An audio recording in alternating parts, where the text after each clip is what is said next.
You're listening to NFT 365, the first daily podcast on NFTs with your host, Fanzo.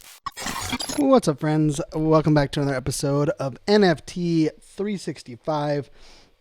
You know, one of the things right now with no doubt, the market being, maybe a couple of the worst days possible for the market, there's been a lot of things that have kind of come to light. And I think part of what you have to realize, or we have to realize, it's not you, because I think we all have to realize this or recognize this, is that, during, as early adopters, as those that are early in a space, there's oftentimes this feeling of extremes, right? Extremes highs and extreme lows. There's also oftentimes this feeling of it's either doomsday or we're changing the world.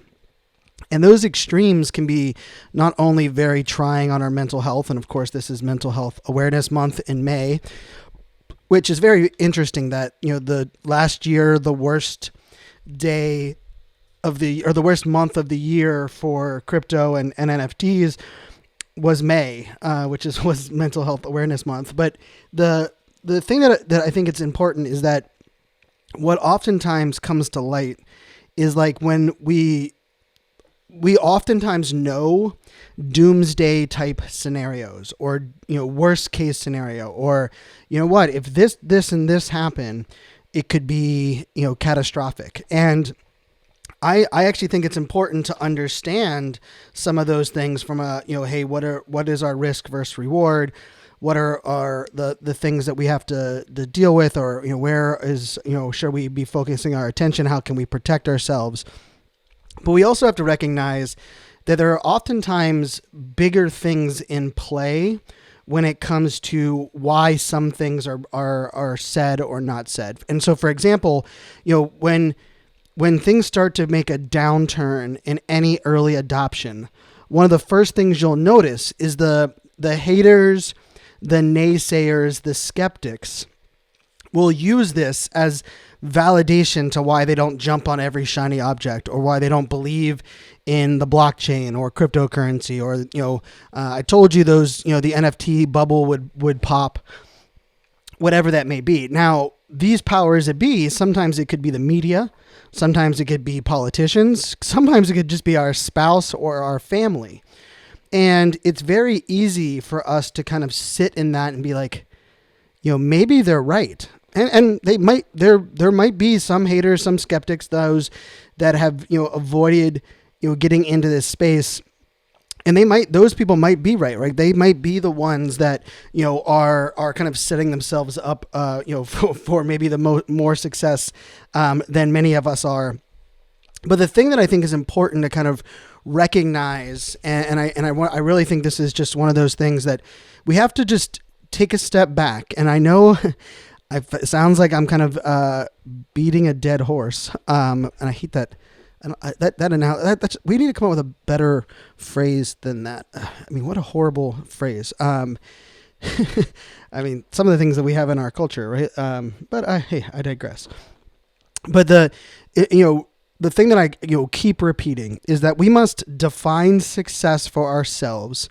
We must document, and we must have clear goals that we can measure against that success. And, it's going to be short-term success. It can be long-term success. I'm not a huge fan in setting like a whole bunch of like yearly goals. I like setting like weekly goals and monthly goals. And maybe that's because of my neurodiversity and ADHD, but that's just kind of how I operate in kind of like the bigger sense. But with that being said, like, it's important for us to, like, when we hear things or we are all of a sudden, questioning things, it's okay. I think it's healthy that we should question things. And I think we should also recognize that drastic decisions in when we are kind of pushing the limits and doing things is never healthy and never good, right? I can honestly say, it's like one of those things where, in life, I think we can all probably agree that, when times are bad, it's very easy for us to overcalculate or overclick. And all of a sudden, now we are kind of like doubling down on that.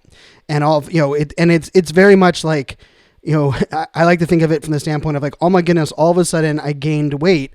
When I step on the scale, I realized I gained weight.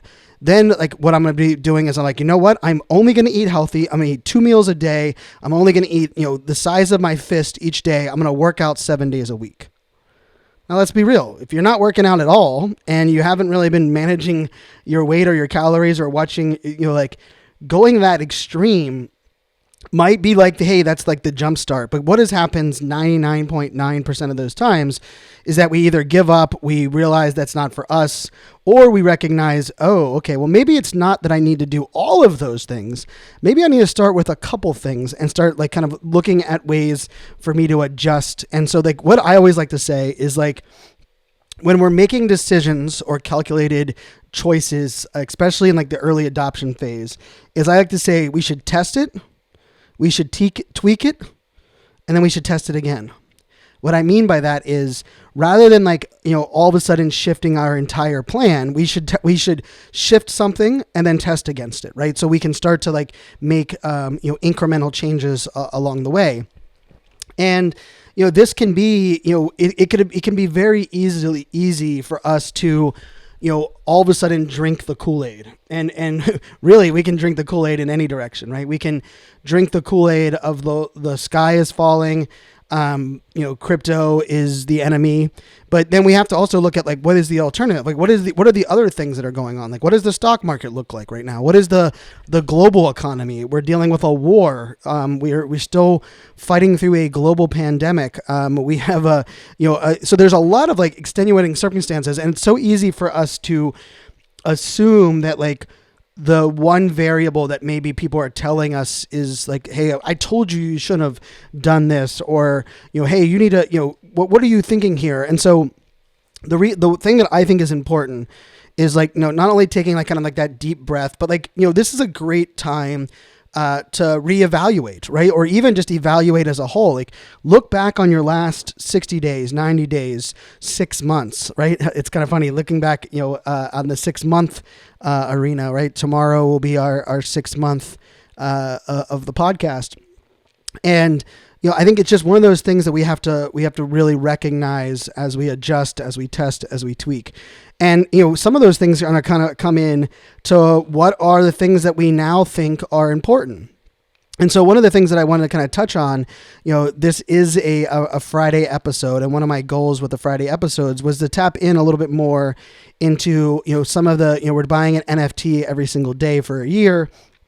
And I wanted to kind of tap into, the interesting thing is that the part that I don't think I even realized, right, is that not only has the landscape of NFTs, crypto changed over the last 6 months, but, each platform has changed. Each utility has changed. Even how we evaluate, projects and how we think of like, what is a successful project. And the other part about this is like, we change as we get smarter, as we get we come together, right? And as we onboard new people into new spaces. And so for me, one of the things that I've been recognizing is that when I was evaluating like let's say a blockchain like Solana, I was oftentimes, and you can listen to the episode from a couple of days ago where I dove deep for like 40 minutes on Solana as a whole. But I was often looking at, the secondary market and looking at, some of the trends over the last 3 or 4 months around Solana. But there's actually something that I've been doing now. And this is the first time I'm sharing it on the podcast, but I actually think it's kind of a beautiful way for us to kind of evaluate things in this changing times. And what that is that I've been doing is I've been almost doing it like a blind taste test, right? So, if for me, one of the things that I realized it wasn't really a bias, but it was based on my experience. Even if I felt someone checked the boxes, and so like this is a great way to set it up is if I had 2 projects that I was evaluating to buy today for our NFT today, one was on Solana, one was on Ethereum. And they both check the boxes, pretty equally as far as, the team. Can I trust the founders, the community, is there actual utility, matching their projected utility? And then one of the things that I would look at is like, okay, what is how much do I believe that this project is going to be around and successful, to hold on to, all the way until November. And I believe this is where like the bias came in, is I would oftentimes be like, well, I haven't seen a lot of very long-term successful Solana projects. So I almost always defaulted to the Ethereum, NFT project over the Solana one. But one of the things that I started doing was kind of stripping away the blockchain from the equation, right? And also factoring in, right? Stripping away the blockchain, but also factoring in the amount of money that we are buying in on, right? Because the other thing that I think is really important is that, I'm a huge fan of risk versus reward. And I think it's because, I was a computer science major in college, and, I worked in cybersecurity for a decade for the Department of Defense. And what I will do is, what I like to assess things is like, okay, and I will do this in like my day-to-day life of like, okay, if I share this publicly, what is the risk of me sharing this? And then what is the possible reward? And oftentimes we don't think about the rewards, in my opinion, at a grand enough perspective. Oftentimes I think we think of like we like to think of like micro risk and macro rewards, right? So it's like, oh, well, maybe more people will get to know me better. The risk is like, oh my goodness, I'm going to alienate people, and some people are going to hate me, and I'm going to, my friends are going to judge me, and my mom might be surprised that I shared something publicly about my mental health or whatever it may be.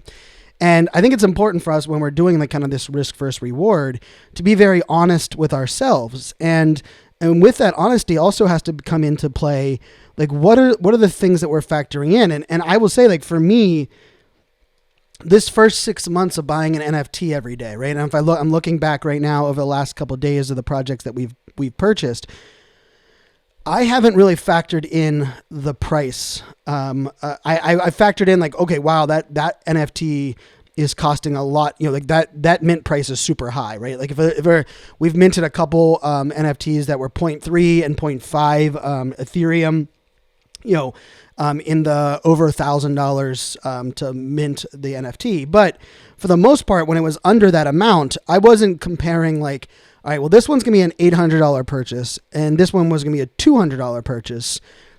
Should I would evaluate them very equally, right? I wasn't kind of factoring that in, but I noticed that being like, that's probably not great for our entire, methodology, our entire, economy.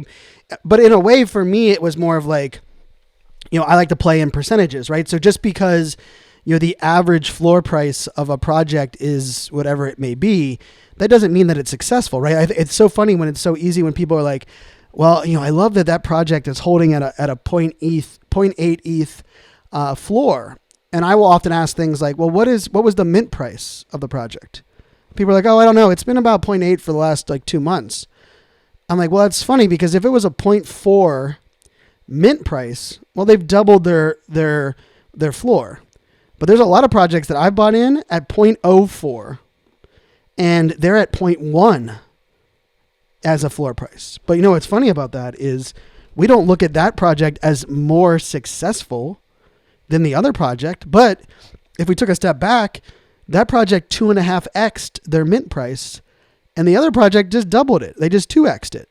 So ultimately, a project that mints at 0.04 and is now 0.1 should be looked at more as a more successful, if we are just judging it on floor price, than a project that minted at 0.4 and is now at 0.8. And one of the things that I look at a lot of this, when we kind of manage these things, is also we have to recognize like the time, right? Like when something drops, what's going on. Like I will tell you, there's a couple, I'm going to put this out there, right? There's the last 3 days, right? We minted Cartoon Kids, which is a project on Solana. I will say, like, when I started looking at that project, the artist is has been around for a long time, very successful offline, online. They also have a very dynamic kind of integration into a couple other communities. The next day, we minted Soul Phoenix, which is a 3D series that is kind of working on a game. And I will tell you, the reason that I liked that project is they already had a Genesis version that kind of had already rolled out. And the Genesis version, although it was a much smaller collection, and it didn't have massive success in the Solana blockchain, it did maintain. And I looked at the activity log and I was like, wow, okay, that's interesting, because there's a lot of people that bought in originally and they're still there, and they're excited about what is to come. And then, actually just yesterday, as we're recording this, for those that are listening, the Space Plus NFT dropped, right? And this one, had, in my opinion, kind of had a decent amount of hype behind it, because they are, not only are they integrated with these brands like NASA and they have some really great partnerships involved in their project. And that's one that, we don't talk about enough here on the podcast, but their collaboration partners is like NASA, Orbital Reef, Sierra Space, Blue Origin.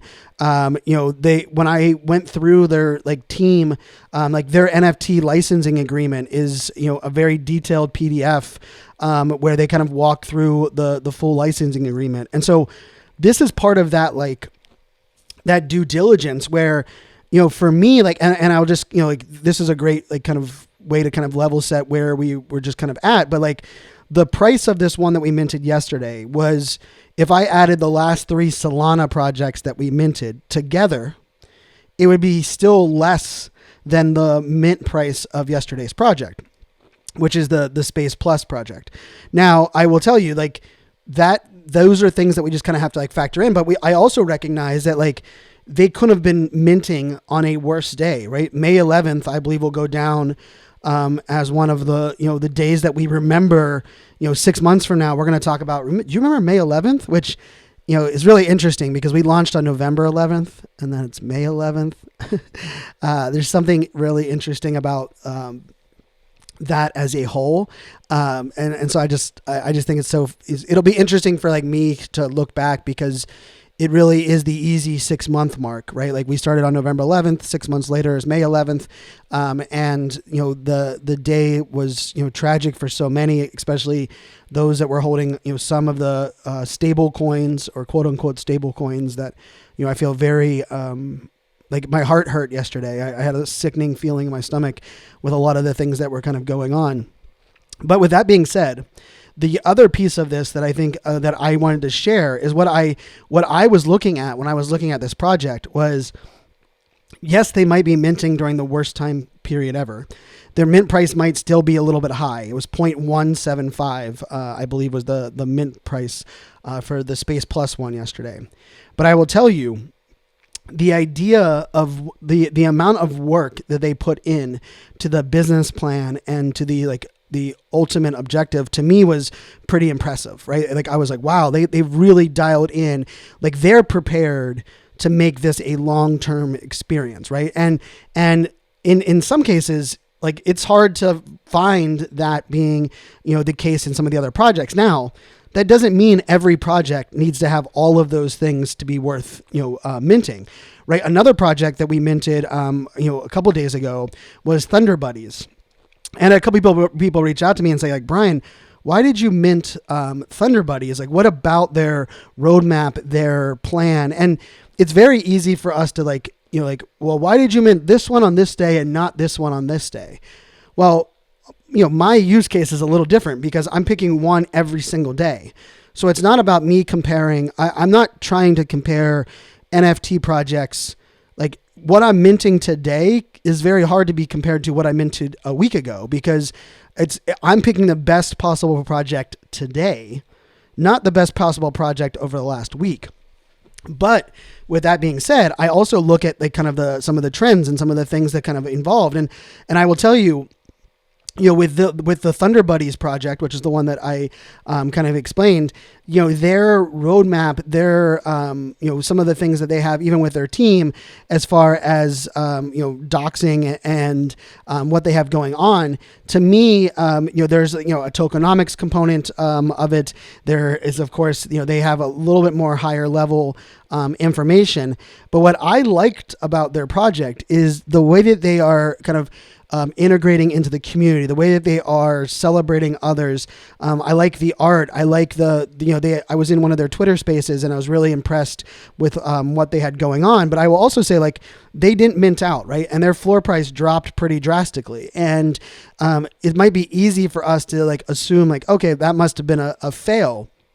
But let's face it, they minted at 0.03, which is a very low entry point, which I actually think is a positive thing. But they also minted just before everything came crashing down, right? Where we are losing 30% in the stock market and all these other, exceptions. So with all of that being said, this kind of goes back to my very, beginning, of this conversation, where we can't look at, during extreme times or down times, or, as we are kind of stuck in this bear market. It's very easy for us to Monday morning quarterback. And for those that aren't familiar with that term, I know not everyone is American football that listens to the podcast. It's the idea of like after the fact going back and making really strong judgments. What I like to do, and this is something I do on a regular basis, and I'm going to share this more on the podcast moving forward as well, is I like to assess like some of the things that like, okay, Brian, what were the decisioning factors on this? And are those decisioning factors still valid today? And those decision factors are going to change depending on our environment, depending on our landscape, and even depending on what we're currently holding or how we, kind of plan on, adjusting it and moving forward. So with all that being said, my best advice is to, assess, listen, learn, recognize some of the things, but also, go back and kind of look at some of like, I would even go back, like, let's say you minted a Meta Whip or a Playboy Rabbitar or a Crypto Dad or Crypto Chicks or Alpha Girl or Expansion Punks. These are projects off the top of my head that I've I'm very strong on. Many of them I had guests on the podcast. It's so easy to be like, man, that project, I can't believe what a fail. Like I made the worst mistake ever. But like, it's funny. I went back and listened to one of the past interviews I did with one of the founders of a project, and their project, like, openly has been struggling a little bit as of recently. And they actually just reached out. I'm going to be doing a collaboration with them in the very near future. But I'm not pumping my bag, so I'm not even going to mention who they are. But the thing that's interesting is that I went back and like listened to like part of like the reason that I was bullish on them, and the reason I was excited about their project. And the funny thing is none of those things have changed. The landscape has changed a little bit. The market has changed. And even who the core holders are has changed. And so for me, I still believe it was the right decision at the time. Now, I should also be able to learn from that and say, okay, if I'm valuing a couple of these things, how does that, quantify in the future during good times and bad times? Because here's the piece that I want to leave you with. If you're looking at your projects right now, and it's very easy to be like, man, I'm not sure what I should do. Like, a lot of these projects are going to zero. Well, if they're going to zero, let's flip it on its head and say, what happens if all of a sudden a couple of these projects just really double down and own, are there for their community during these downtimes, and people feel like united, and all of a sudden everyone who owns 3 is now buying 5 more, and all of a sudden they're adding some massive utility at NFT NYC, and they're dropping a really fun metaverse collaboration in July, and all of a sudden, like, what does it look like if that project makes a massive resurgence? And then what is the risk for you holding on versus trying to get rid of it now, right? And I think, to me, that's probably the most interesting thing of this Mint 365 project. Like me looking at the project holistically, right? Like looking back over the last 6 months and saying, how much do we mint them for? What is the current floor price? Like that is very like Web 2 approach to like success. What I think is actually more interesting is like looking at things and like how many people minted in our community back then that have found value, right? How many things that if I looked at the roadmap and the utility, how many of the things have actually been delivered on already, and how many things are still to come? And lastly, I'll just say I have a new factor that I've added to my trust metrics, and I'm going to share out my trust metrics in an upcoming episode. I wanted to wait till after the 6 month mark because it kind of adds a little bit of validity to what I've been working on. But I've added a new kind of trust, a new factor to my trust metrics, and part of it was for most that know, I break down like utility as in like implied utility, or nice to have utility, right? So like the idea for me, like in utility, it's like, hey, this is the utility. I'm sorry, actual utility or projected utility. That's how I break it down. I went a little spacey there. And actual utility means these are the things that I believe that they don't have very many roadblocks to executing, right? It doesn't mean that they're going to execute on it, but they have a high likelihood. Then there's projected utility of like nice to have things that they're putting out there on the roadmap. What I love to do, this is like my new way of looking at it, is between now and November 11th, because that's the end date, right? We're gonna sell all of these NFTs, 365 of them, as one mosaic collection on that day. What I look at now is what are the utility drops between now and then? And I will tell you, there's a project today, right now, that I'm still haven't decided if I'm going to pull the trigger on. And I'll keep you updated over the next couple episodes if I do. But one of the things that I was a little saddened to see on the roadmap was I was first excited because they had some dates on their roadmap. And not every project includes dates on their roadmap. But then I looked at it and I was like, oh, that says December, January timeframe for one of their big utilities. Now, that's not technically a bad thing for a November drop, because as the build up to a utility is happening, oftentimes that's where the floor price goes up. That's where the demand starts to increase. But to me, the piece of this that I'm adding in is how good is a project at communicating upcoming utility and existing value. Let me say that again. One of the things that I am researching, I'm studying, and I'm analyzing is how good has the project been leading up to the mint, or over the last couple of weeks or over the last couple of months, at communicating publicly the utility and the things that are upcoming, but then also providing kind of like that real-time access. Because I will say this, and I will continue to say this, it doesn't matter if it's a bull market or a bear market, projects that over communicate, that are transparent in the sense of like, if nothing is happening this week with a project, you should post in your Discord. Now, hey, nothing's going on this week. We're still, kind of working through a couple of our things. Excited to update you, right? What has really been in my opinion, one of the biggest problems with a lot of projects is when nothing is happening or they have to push things back, they would almost hide away from it rather than owning it. And for the most part, people just want to be up to date. Yes, some people are complaining. Some people might jump ship, but guess what? Those people are going to jump ship for sure if you're not communicating at all.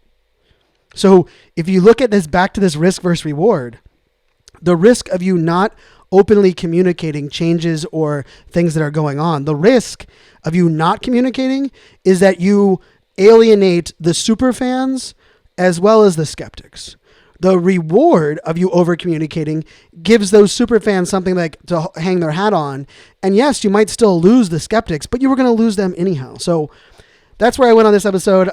It went a little bit different than I had planned. Kind of, I'm a sticky note guy, so I like, every episode I have kind of a couple different takeaways that I have on a sticky note, and that I want to kind of hit home. And on this episode, I kind of leaned a little bit differently because as I was looking at the projects and I was trying to explain them, I really do hope that people take this time to like breathe, assess, evaluate where you're at, evaluate the things that you're holding, the things that you believe in, and don't let the extremes on either side, right? The maxis, the people that are like drinking way too much crypto Kool-Aid and believe that, the world's going to be decentralized by next year, but also don't listen to the skeptics that believe we're going to turn off the social media and the internet and creators are just, a passing fad, because I think the extremes on both sides are the problems.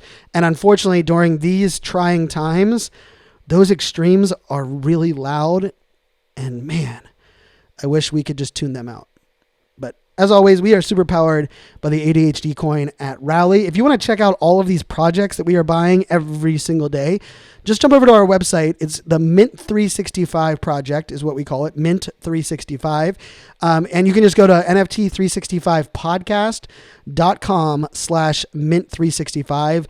It'll pull up. We have all of the projects that we listed there, the art, the name of the projects, links to a lot of the things that we have going on. So check that out over on the website. And as always, my friends, make it a great day. Cheers.